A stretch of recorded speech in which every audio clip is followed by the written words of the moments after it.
Okay. Call the meeting to order. Mr. Hutchins, following the roll. Chris Switzer, Here. Brandon Second, Here. Emily Crapo, not here. John Marvel, here. Brian Webster, Here. Tony Brewer, present. Karen Dyer, Here. 6 present, 1 absent. Any additions or revisions to the agenda today? Betty, anything? We do have one new agenda item with regard to this incentives. There was some action taken at our financial meeting, it's consideration by the entire board. So we'll add that to 6-2. Business, okay. Anything else? All right, we'll need a motion to approve the minutes for our March 26th meeting. Thank you. second. All in favor? Any opposed? All right, Tennille, you're up. Well, good morning. Reporting on April this month. I will tell you that our revenue on here is just estimated. OBG is changing from accounting software Sage to NetSuite, so we haven't been able to pull our April financials completely out yet. So once we get that full packet, then I'll go through and I'll update this and then resend it back out. But during the month of April, we hosted 14 events, which accounted for 16 event days. We had an estimated attendance of a little over 1,100 people. Estimated gross revenue is around a little over 56,000.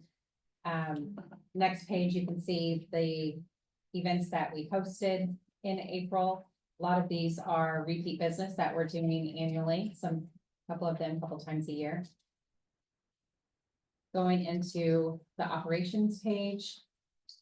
Building maintenance, we had Citywide Solutions did a deep cleaning of the carpet in the ballrooms and the Wabash pre-function area. So that took us, we had a little bit of downtime. So that took a few days where they could come in, really deep clean, and then allow no traffic on those floors down there. So that could really fully dry. We added some shelving in the museum storage. BNS did replace the heater pump on one of our water heaters. So that was actually down for about a week and a half. But the other one was still getting hot water through all the main areas of the building.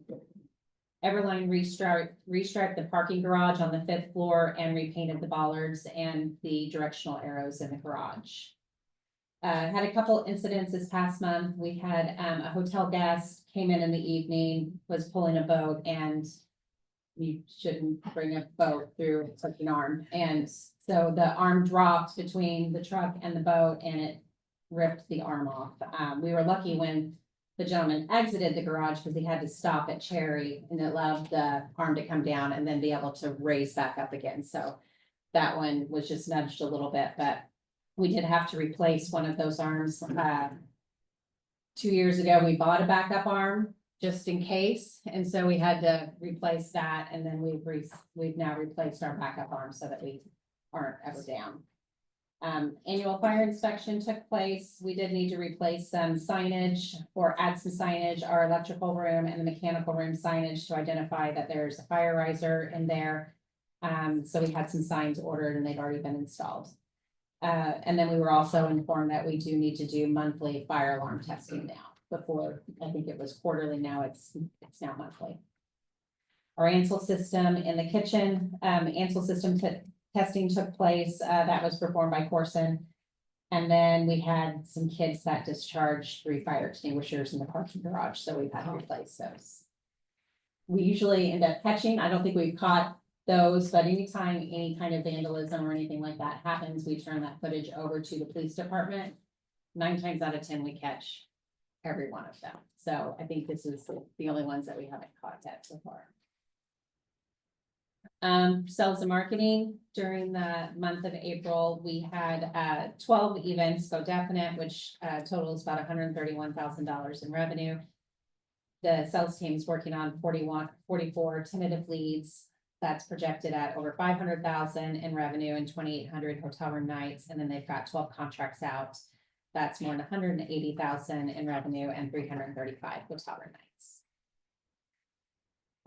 Next couple pages are sales and marketing initiatives, advertising, promotions, and then going into Google Analytics. I won't go through all of that, but going to the back where it has our statistics, you can see 2025 from now through the end of the year, we still have 53 events that are contracted, totaling about over 500,000 in revenue and 1,500 hotel room nights. 8 contracts for this year, and then 17 proposals that are still out, and then you can see 2026. There's been a definite move on 26. The next probably month or two, sales really has to start shifting focus to 2026. But not losing sight of current year too. So we still have a little ways to go this year, but we're really ahead of our pace. So they're doing pretty good. Total funnel is $1.3 million, and total hotel rooms that's on the books right now is almost 5,000. And what I can do also is, I don't think I can do a graph that kind of shows like the history of hotel rooms that we've tracked to, so we can see like where we have been in the past and then what's in the future. So I'll add that to this as well. And then looking at April stats, these are the gross revenue is projected, just because I don't have that final number. But basic same graphs that we go through every month. And then going to the museum, we've had over 10,000 visitors since opening. We basically, when people come in, we've gone away from the reservation system, but when people come in, we do have them check in at the tablet there. We use Google Forms, and so we have folks come in and check in, you know, they hit the date, and we know what day they're coming, how many people are in their group, where they're coming from. We're asking for zip codes, and that's how we're tracking attendance. We go through and we pull those forms, and when we take that count. You can see that the Terre Haute Visitor Guide had the museum ad on the back cover, which is really nice.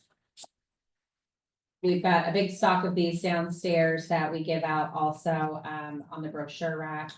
And then there is 2 billboards that just went up. I'll have those in next month's report, but there's one eastbound from Effingham in the Montrose area, and then there's one on the other side of Indianapolis as folks are headed into Indianapolis, where they come straight through. So trying to catch that traffic, and then hopefully soon our interstate signs will be up too. The directional side of the road signs. If they under attraction. Yes. Mhm. Yes. Yeah. That's quite an expense to get that started. So, you know, this monthly borrowing testing, is that something we're doing in-house, or do we have a service community? In-house. Mhm. Yes. We have to keep a log of when we do it and who's in attendance. So if they come in, if the inspector comes in, we have to show that.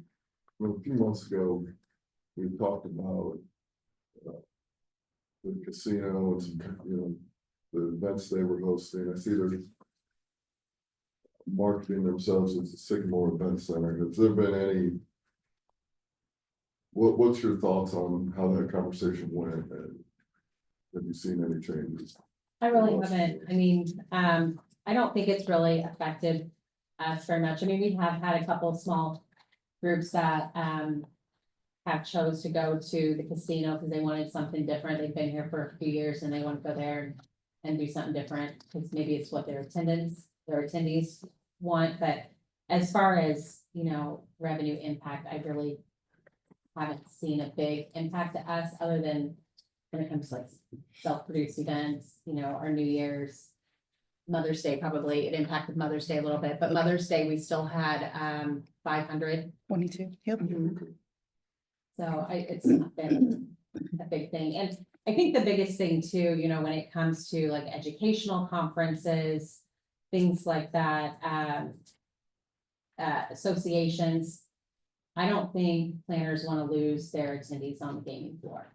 You know, so I think we're the better option when it comes to something where they're wanting to keep their folks, you know, in their room so that they're learning or they're listening to the speakers, and that I think it's really the social things. I would also add, if you're a nonprofit hosting a dinner, I don't know why it would make sense for you to host a dinner where potential dollars you can raise for your cause and event are being spent at the blackjack table. So I think that's gonna help us in the long run for sure. You're right, for certain banquets and annual dinners, of course. Weddings, But those are things that we could have lost at any given time to Rick's Garage or Mhm. Sycamore Club even, so I am appreciative of your revenue update, because that's the one I'm paying attention to. I think May, it looks like we have a good month for Yes.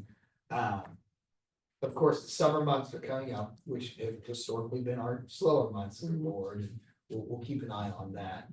Something, just a kind of a word of something to look at. With our Mother's Day brunch, our Grinch breakfast, which is more popular than Santa breakfast, fun fact. I like how it's more family focused. And I think if we continue that theme throughout Father's Day or the other brunch style events, it will only help the organization more with the casino being 21 and up. Yeah. And I think that's where we'll make sense. One more question. A couple months ago, I think his name was Jerry from the, is it Radio City Players, Oh. something like that. He had come in and presented, Mhm. and I was actually pretty interested by it. Yeah, you he kept said- asking questions. I did ask a lot of questions, sorry about that. I would like to do something. But he's followed up with me wanting to know, you know, if there's interest. Did you follow up with him? Yeah, absolutely. Yep. He's gonna do a War of the World show. Yeah, Yeah, I'll Oh, be there. yeah. all right, motor coaches, have we been getting tours in, because we've been running that from the CDB perspective. We had a tour about a month ago. There were probably about 80-ish people that came in. Well, I think it was the last CIB meeting. They were Or no, it going was a few from, months ago. they were they going were to here. Branson, Yeah. right? Mhm. And I'm pretty sure they probably came from your tour ads. Okay. That's the only one that we've had Okay. recently. That's been 2 months ago. I can't believe that. It's, June 6th through 8th, we have Special Olympics. Mhm. We have some targeted advertisements going on the phones. Okay. Yeah, And the billboard is switched on 70 too. So Yeah. Olympics. and the portable boards in my parking lot, but it'll be out on ISU's campus. Good. coming next week. Yeah, I want that for my backyard whenever you retire. Um, I do think, because they'll be at the Holman Center for their old beat ceremony. Right, But just putting as much convention stuff out that we can, because with bringing that many people from out of town.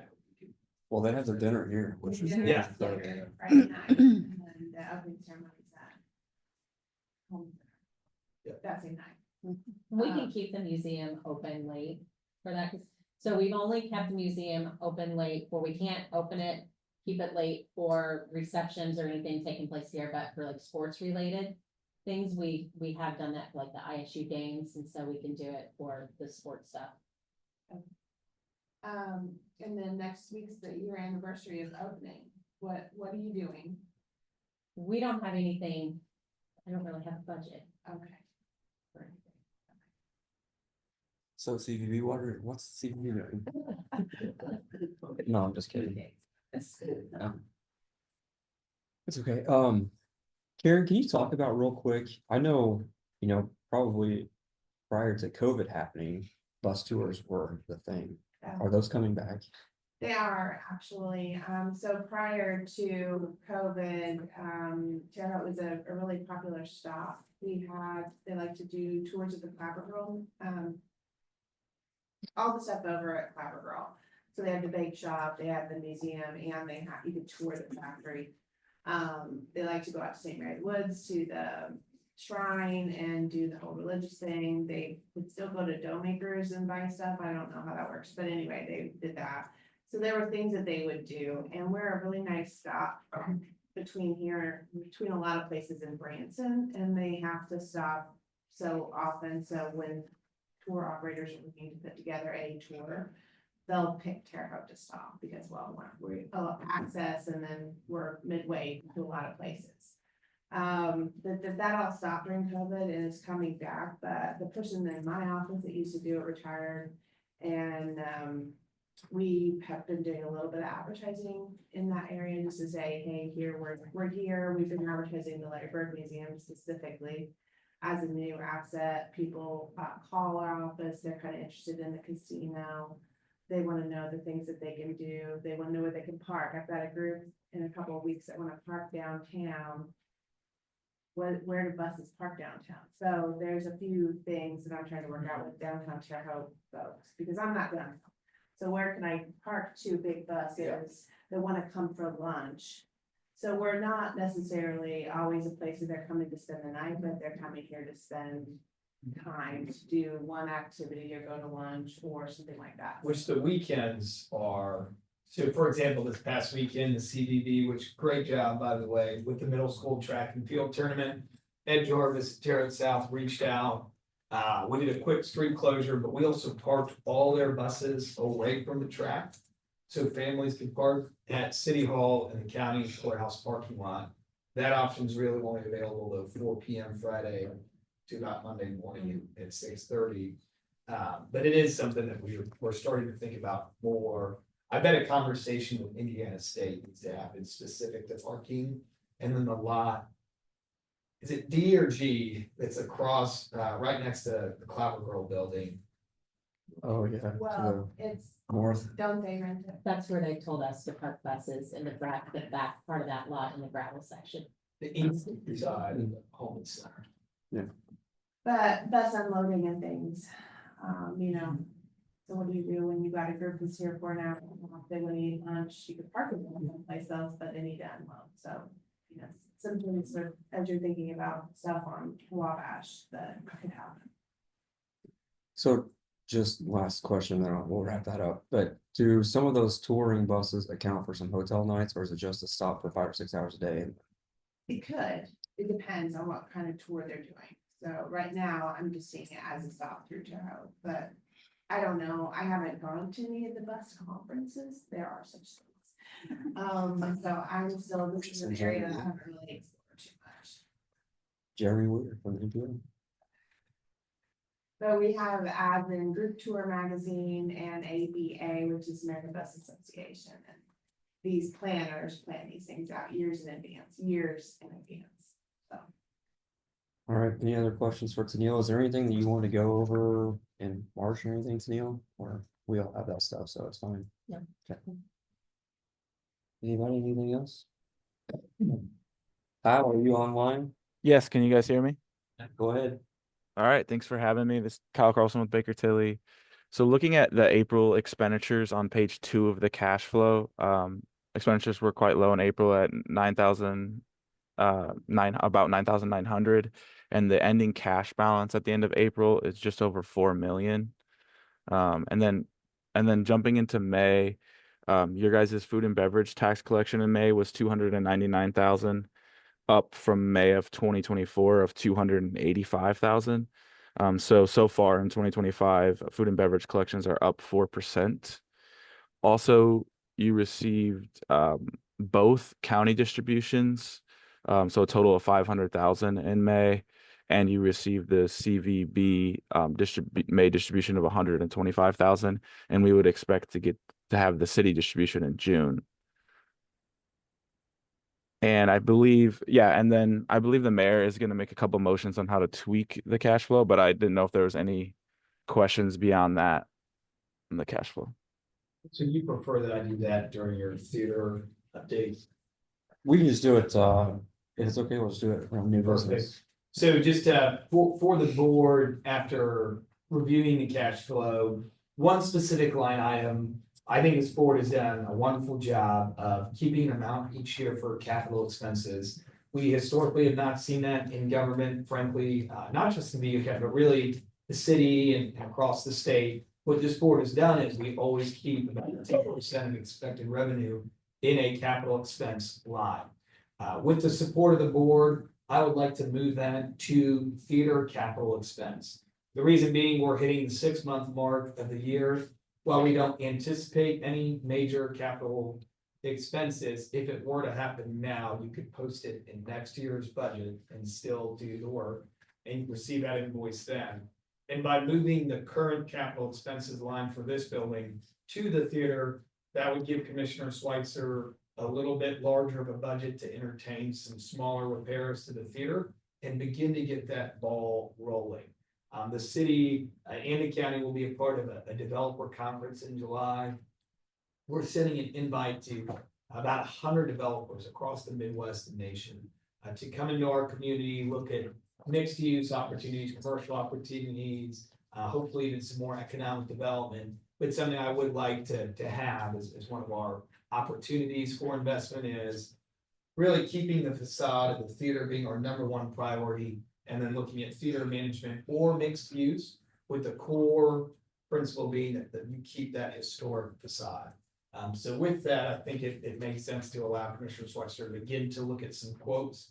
And with that, I seek your permission to move $357,183 from capital expense to the theater capital expense line. That would bring his total to about $457,000. Any questions, comments, concerns? I've got a question. So I believe we put together a capital expense budget, right? How does that compare? Have we spent any of that? Is it just all reserves or is it earmarked for certain We haven't projects? spent very much of it. We do have like small wares on there that, just because of the expense and we're okay right now, we haven't really replaced anything. We were looking at the beginning of the year that we do have a certain amount of things that we do need to replace, but if we can hold off on some of that till next year, I think we're fine doing that. We've had some small AV things that we've needed to add to, our stock, but for the most part, we've tried to keep most of that down. We have earmarked quite a bit of it. Just kind of rolls over if it hasn't been used. Sure. I don't know that I love the idea of just pulling all of that money, you know? Seems like we should leave a little bit for, just Yeah. things that come up. The other thing that I look at is we, under disbursements, there's like 7 or 8 lines. So one thing, we do this with like edit in the city, is we get closer to December. As we've underspent in certain projects, we will roll that into a project that needs funding in the current year. So we don't have to budget for it next year. We can reduce the next year's budget. So my thought behind that is saying, as we continue to review museum capital costs, operating account transfer, professional services, miscellaneous expenses, as those numbers continue to come in like they have, we slowly grow another. Hard to say right now, and I'll work on that with Kyle, what we think that amount will be, but you start building a buffer each month, you get closer to December to be able to pull back down now to capital expenses. And then you still end the year at a balanced budget. But you just move from your underspending to a line to give you another opportunity to take on a smaller project. Why don't, Brian, if you feel more comfortable, We could lower that. why don't we just do maybe 300,000? We'll leave Yeah, that's 57 in kind of there. what I had in mind, like 57 and then. Studio Access, their initial estimate was around 400,000 for a roof, so that'll get us close to that. And with the competitive bid process, I'm sure it'll be ahead of that, so. And then when that 300 moves, this is a kind of Eddie's question for you, really. Can this board authorize the president of the CIB to just open the bid process with our attorney without having to wait a month to come back to us, or what do you think? As long as he's not unilaterally awarding it. I No, don't yeah. see a problem, I mean, but it's gotta go out, you gotta have your waiting period, Yeah. if it's a biddable amount, now remember, if that goes up to 350. July 1. I mean, we're still gonna bid it out regardless. yeah, I mean, well, it's gonna be well over that, probably. We're right, somewhere between 325, 400,000 hours. But, so you're close, you may not have to. Well, I think, We'll go ahead and bid it yeah, we'll out. bid it out because all the roofing companies locally will want to be involved with that. Drive some competition to get that lowest price. So with a number of 400,000 in mind. Knowing that being public record, let's see how competitive we can get with our option, with all of our options. Just gonna put the specs together. Well. I'll work with Brian Koistra to see if we can. I mean, Guarantee Roofing is the one who was awarded the contract for the canopy. Silas and his father Glenn, who's recently passed away, they said they would come up with the specs to put out the public bid for the roof if we wanted them to. But we can work through that. So I'd say a motion, but authorizing Chris to review and issue the bid specifications, subject to the ultimate award being done by the board itself and a public meeting. I will make that motion, Brady. Got it? Yeah. Get it. And Can I ask a question? Sure. So we moved 300 to theater capital expense, that brings that up to 400. Yeah. Let's play this out, we bid it, bids come in at 450. How do we, where do we find the remainder? You then have to, because we've also done 100 a year for next year, you have to basically post the invoice and the charges for 2025 of 399 or 400,000 to deplete that line. And then they hold the second invoice, or they send the invoice and the remaining 50 payable for 2026. This is in January 1st. or we could just pull from the available cash. By approval from. By approval, it would be an additional appropriation of 50,000 this year. Sorry, that would be easiest, yeah. So there's a motion on the floor to allow me to do that work. But then we'll entertain a motion for the 300,000 after that. Is that okay? So a motion's been made. Is there a second? Second. All in favor? Aye. Any opposed? Brady, you got that? Yeah. All right, we'll need a motion to move the 300,000. We'll move. Moved by Tony. Second. All in favor? Aye. Any opposed? Motion carries. Good work, guys. That's awesome. Question, how are we paying for the cannabis work? Let me tell you what, Is that in your report? no, but we can, well, But we're on the if I could cuss and Brady wouldn't get mad at me and David wasn't here. That is just. I appreciate Studio Access and the work they've done, and I will tell Kevin that. But their involvement, and it's all the correct way, don't get me wrong, everything they've done is correct, but. We're removing a large amount of weight via the old sign and putting on an updated new sign. And there was some heavy engineering that got involved with updraft from wind, the current brackets and mechanisms in place to hold the canopy. And we had to wait for that recommendation to come back from Studio Access. Brian's been involved, I've been involved a little bit. I got uninvolved when it got extremely frustrated and asked Brian to get involved. So Studio Access has made a recommendation on making some, I wouldn't even call it repairs, just doing some work to the canopy. But I think Green Sign Company is gonna have their engineer take a look at it too. And we just need one of them to say, let's go, it's okay to put a sign up. I am incredibly sorry for how long it's taken. I guess back later last year, somehow the engineer from Studio Access got involved via some emails. So consultant. Yeah, as a consultant. I got very frustrated with him and just hung up on him one day or on a Zoom call because it was just becoming, I mean, we're putting a sign on a canopy on a 100-year-old building, like yay or nay. So right now everything's good. I think Green's gonna send their engineer to take a look at it.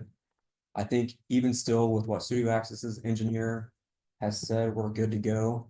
We just want some second eyes on it. So, and Guarantee Roofing has graciously decided to stick with the same quote they gave us nearly a year ago to put a roof on that. If we have the money allocated for that? We do.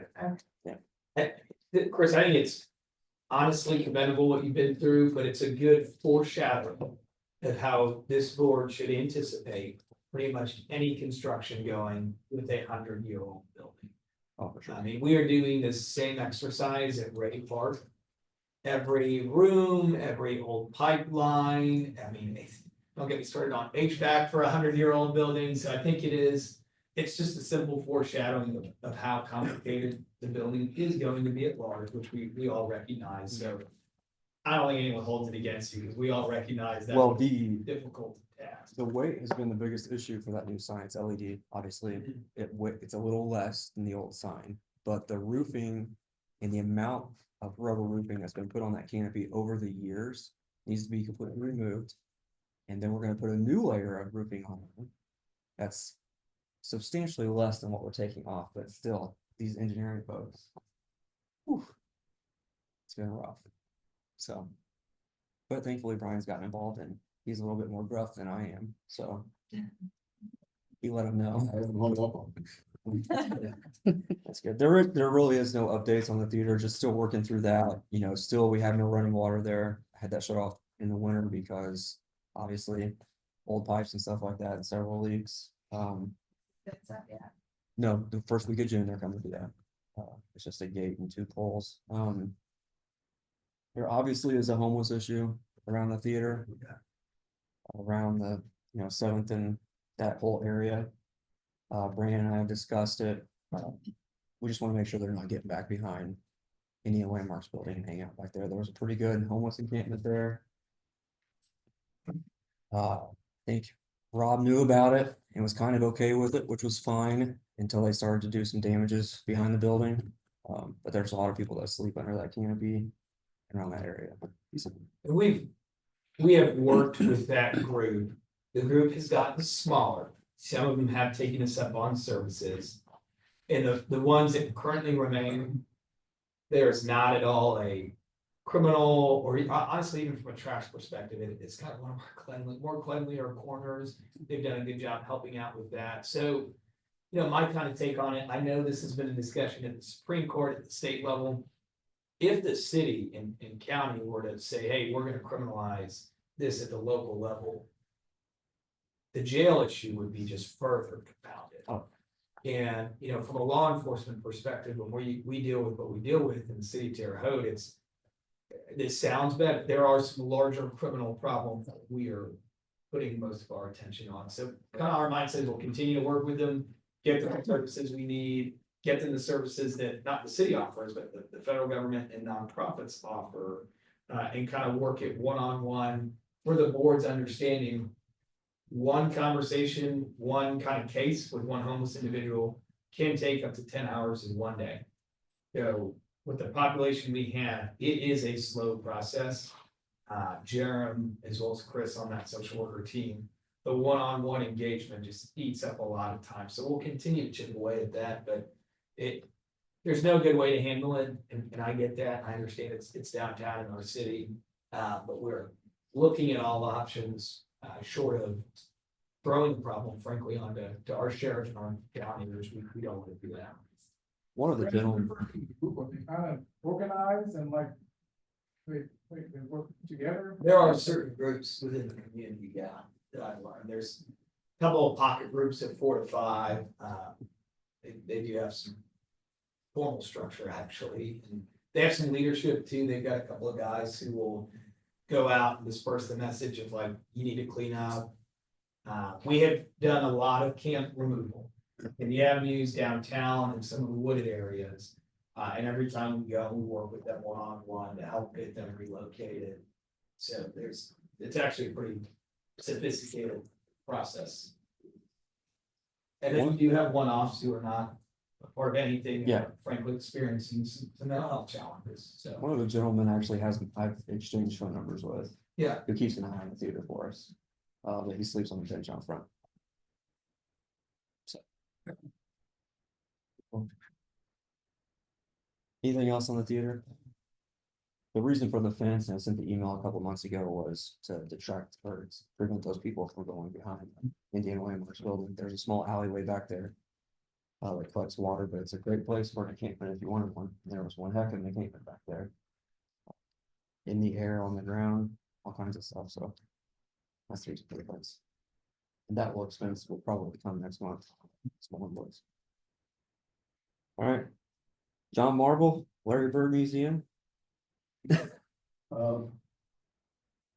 we all know, there was some issues going on with the graphics down there. But Tennille has told me that they may have corrected themselves, One of them. one of them. But the owner of the company is coming down, I think, what did he say, June the 9th or something like that. And it's gonna take one of the small tabletop graphics back and do some experimenting and see if they could figure out what's going on with the adhesive that's been applied to it, but I'll know more in the July meeting. No, Eddie, you had sent a letter. Their attorneys responded, essentially asking for more information. It was a canned response. Yeah. We're not taking any responsibility. Yeah. But I think the way that we're handling it at this point is the clients are working together. Yeah. Hopefully, and then we've got our warranty claim in, so I feel pretty good from a legal standpoint, if it turns south at this point.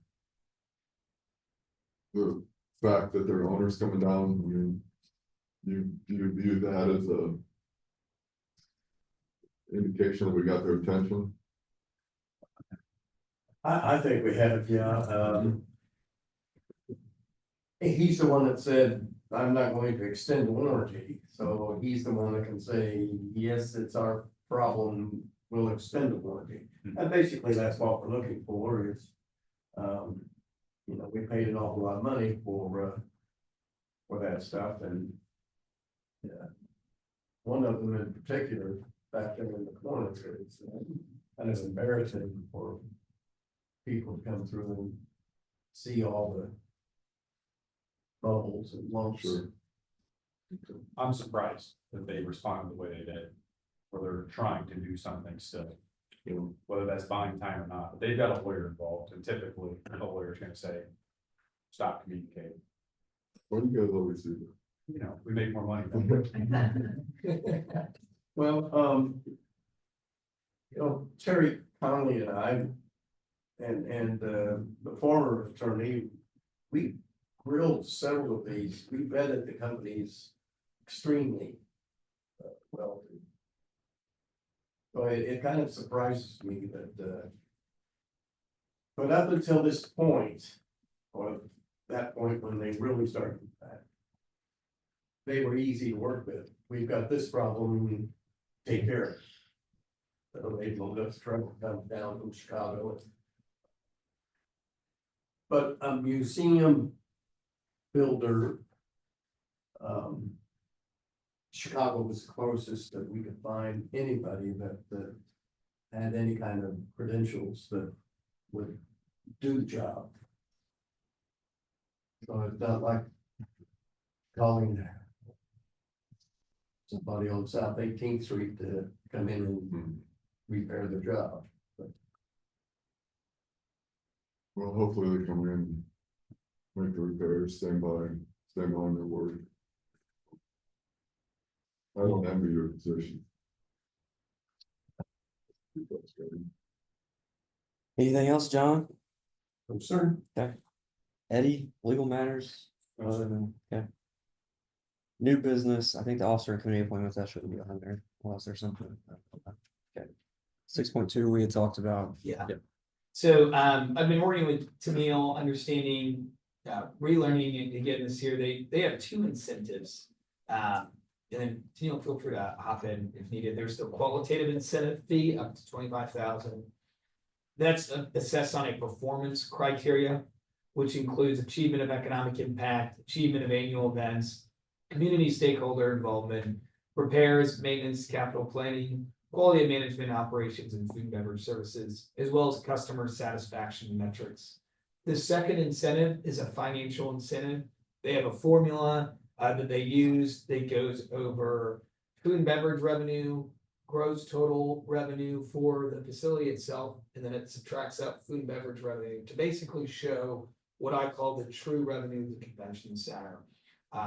For that financial incentive, those numbers came out using the formula they've had at $21,677.73. Again, that uses a 3% gross. That is 3% of that gross food and beverage revenue of $24,223.44. That spreadsheet has been sent out. If anyone would like to review that, I have reviewed that as it pertains to the original contract and memorandum signed by OBG. The financial committee, with myself as treasurer, made the recommendation that we approve both of those incentives. on the qualitative incentive fee, what really sticks out to me is 2022, 1,131 tracked hotel room nights. 2024, 3,354. From 2023 to 2024, gross revenue increased by 14.48%. Our annual events continue to be strong with the Mother's Day, the Grinch, Santa, and such. When it comes to repairs, maintenance, and capital planning, because of being good stewards of the building, we are able to have a conversation about looking at funding that would have been at this building should repairs be needed and moving it towards a theater. So I think that kind of motion highlights some of the good work that's done there. Really good event retention, especially for some of our larger events. And based off of that criteria, I asked the financial committee to also make the recommendation to approve the qualitative incentive fee. So with that, I'll kind of open it for discussion. If there is any discussion, and if not, look for a motion to approve the qualitative and financial incentive fee. What was the amount for both of those? The qualitative incentive fee, Chris, is $25,000. The financial incentive fee is $21,000, $677.73. $7 twice.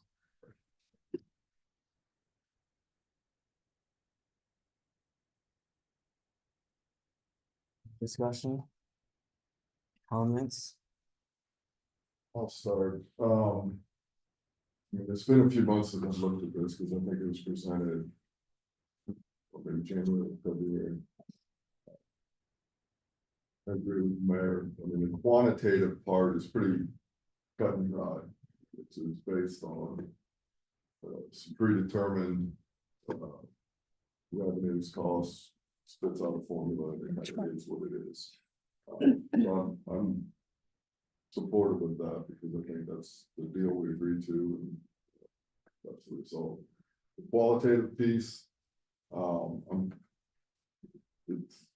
I had filled that form out as far as the percentages I felt were justified with me, but it definitely wasn't full amount. And I think I did a little bit of research in terms of similar facilities and expenditures, and I've made my thoughts known as far as I think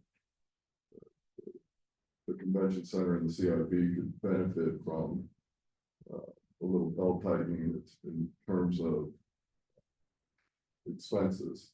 I think the revenue is good. I think the expenses, when compared to our peers, is higher than the average. So I'm not going to vote in support of the qualitative just for that reason. If I had my notes with me, I could tell you. I think I was around. I don't even want to say numbers because I don't remember what it was, but I would be in favor of tabling it to next month until I have more information, or if we are taking a vote today. I don't know, Chris. I mean, she's waited quite a while for it. I mean, I'm sure it won't, if we do table it a month, that's fine. But I would like to come to some type of resolution by next month. I would vote if we did just the quantitative today, I would vote in favor of that. Financial. The financial. Yeah. Right. So why don't we pass the financial incentive and then table the qualitative incentive to July? Let's have some more conversation about it. I have a question about the qualitative, and I haven't looked at it for a long time either, but, I know the quantitative is set in the agreement. Is the qualitative set by this board? In the memorandum, it states the criteria, which are the criteria that I read off. And then what OBG does is they send a memorandum, and they go through and basically put a paragraph to explain how they hit each of those criteria. And then to Brian's point, I will say, one thing that is not on the qualitative incentive itself is looking at kind of operational expenses for the facility.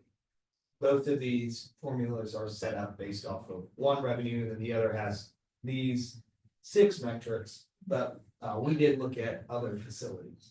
And our revenue was very high, exceptionally high, but our expenses were high as well. I think based on that, we should have a little bit more information so I know what, so the rest of us know what your information is. Can I speak to the percentages that are on there? So what we did was, after our sub year going into the next year, when we got to the qualitative and looking at those key points, the board asked us to go back and go, okay, let's come up with some percentages. What's most important to the board? And so that's where some of those are 20%, 10%. And so the board had kind of agreed to that these were the percentage benchmarks that we would utilize. Now those can be changed. And then because they wanted to have like a scale, so that way they weren't just throwing out a dollar amount every year, that there was an actual way to really rate it. And so that's where we came up with those percentages as to what was most important and what they felt was the heaviest, would weigh the heaviest. And then the board can put in the percentage that they felt was identified for them, on that scale. So that part we set with you. Mhm. We set. Yeah. The percentages, but then you guys just fill in and there's a box of percentages where you kind of weights it. Which Did we was, do that in? Or did we just do it that one time and kind of stuck with it? we just did that one time, which was a long process. I believe that process took 2 or 3 months at least to get to that percentage. By previous board member. And so the expectation is that those were set by us and then you met them over the course of 2024. Yes. Okay. So if we wanted to change them in the future, we would need to start that process. Correct. It would be the second amendment to the pre-opening services and management agreement, OBG 360, which is in the board packet. The latest amendment, the second amendment was signed by Mayor Bennett and Brian, their president. It has a date of when it's effective. It does not have a date when it's signed. Oh, it does, March 1st, 2022. And I think that was for the benchmark number, correct? This one was for the benchmark number. So the percentages on the qualitative, that's not in writing or signed anywhere. That was really just kind of, it was all subjective for you guys to decide how you wanted to evaluate that. I hate to kick the can, but I think I want to be fair to OBG, I want to be fair to the CIB as well, and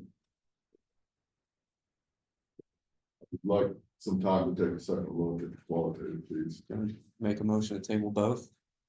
Or just make a I motion? would make a motion to move forward with the quantitative portion of those. Which that's the Because I feel like that 25,000. is, it is what it is. I mean, we've got the numbers, we've got the formula. We've agreed to that. There's really, in my opinion, no debate there. The qualitative piece that it's more objective. So there's a motion on the floor to award the $25,000 incentive to OBG, correct? That's the 25,000 number. Well, Or 21. Is there a second? Okay, all in favor? Aye. Any opposed? We'll revisit the qualitative in July or June. We need to do. Oh, Yeah, I think we'll meet in June, and then I'm gonna talk about July moving forward here in a little bit, but, yeah. So, is there a motion? the table? Yeah. Yeah, I'll make the motion to table. Is there a second? So, All in favor? Aye. Any opposed? All right. On to Neil one down. See what happens in June. That's good. Okay. Any other new business? Okay. Questions and comments from CIB board members? I will not be in attendance at the June meeting, Toy Scout camp. Won't be here again. All right, so we'll probably just cancel June here in just a minute. We'll see. So bringing your developer meeting, just thinking about that as you spoke, it might be ideal, Brian, if we can go ahead and have Kenny bring some cans to the theater. Set them along probably Ohio Street. And go ahead and have Rob start cleaning that out. We'll just kind of force them at this point. Yeah. And maybe if it's possible, part of our agenda is we'll just walk through the theater to get those Yeah. people to look at that building. Okay, because I'd like to take them on a walking tour. There's two other privately held downtown sites that I'm gonna walk them in as well. And then they've been sent some riverside, so the meeting's just right over here. There are a lot of people interested in the theater in the community. They will always be interested. I'm sure would volunteer their time to come help us clean that out if we wanted to do that. Yeah, they have a date and time. We'll coordinate with Sheila at United Way, the Neighbors Helping Neighbors program. Okay. They handle a lot of the volunteer events for the city, which has been immensely successful. Everything from Memorial Day flags to smoke alarms to mowing the lawn for seniors even. So yeah, we can get that coordinated. When is this meeting? July 24th through July 20th. Which you'll get in the CBD chamber. Okay, who can be there in June? It looks like it would be the last, obviously the last one, is it in June? That date is 25th. John, you can be there. I can be there, Mr. Brewer, Brian. On the road. Well, that's four of us. So we'll go ahead and we'll go ahead and stick with the June meeting to try to get your business taken care of. In the meantime, if you guys have questions for Tennille about the qualitative part of it, make sure you get them to her so she can answer them. So I need to send that back out again. I still have it. It should be in everybody's email. It was sent 4/28/25. But if you want to send it, you might as well. And then in July, Eddie and I had some discussion about this, the recording meetings and stuff like that. I'm gonna make a recommendation that we move back to the Beaver County Government Center. Yeah. It's just super easy. The council chambers is already set up for everything. We bought new software to post that does and accept live comments during the meetings. So if it's okay with you guys, the July meeting, which is 30th. No. 5 weeks in July, so July 23rd. We'll move back to the government center. Really won't be there. You won't be there? There's lots going. Well, either way, in the meeting in July, whatever we schedule, we'll try to move that back to the government center. That's where the CIB started. The meeting space is fine, so it'll be fine. Where are you gonna, how are you gonna make it live? We have. Yeah, we We have- have posted it, right? Yeah, Is it like through YouTube or how is it's it? through YouTube, yeah. Okay, and that's through the county website? And then we label, so area plan meetings, all those meetings will be labeled via our county YouTube site. Streams. So, okay. This is Any- Kyle Carlson with Baker Tilly. I just wanted to say from my January notes, I had noted that the CIB meeting might be moving to June 18th, 1 week earlier for June, because I think the mayor brought up his conflict in January. I just wanted to confirm that that didn't happen already, like it wasn't already scheduled a week earlier. I'm glad you brought that up, because that's how I have it on my calendar. I forgot all about it. Well, I won't be there. but Oh, that's yeah. fine. I still won't be there, I'll be in Australia. Yeah, I won't be there. Okay, I tried. All right, well, then we'll go with June 18th, So we're sticking with the 18th, sticking with the 18th. and it's You'll the, be there, but he won't be I there. will be there. Everybody clear? Clear as mud? Clear as mud. All right, next meeting will be June 18th. Motion to adjourn. Thanks. All in favor? Yeah, you all. Just to,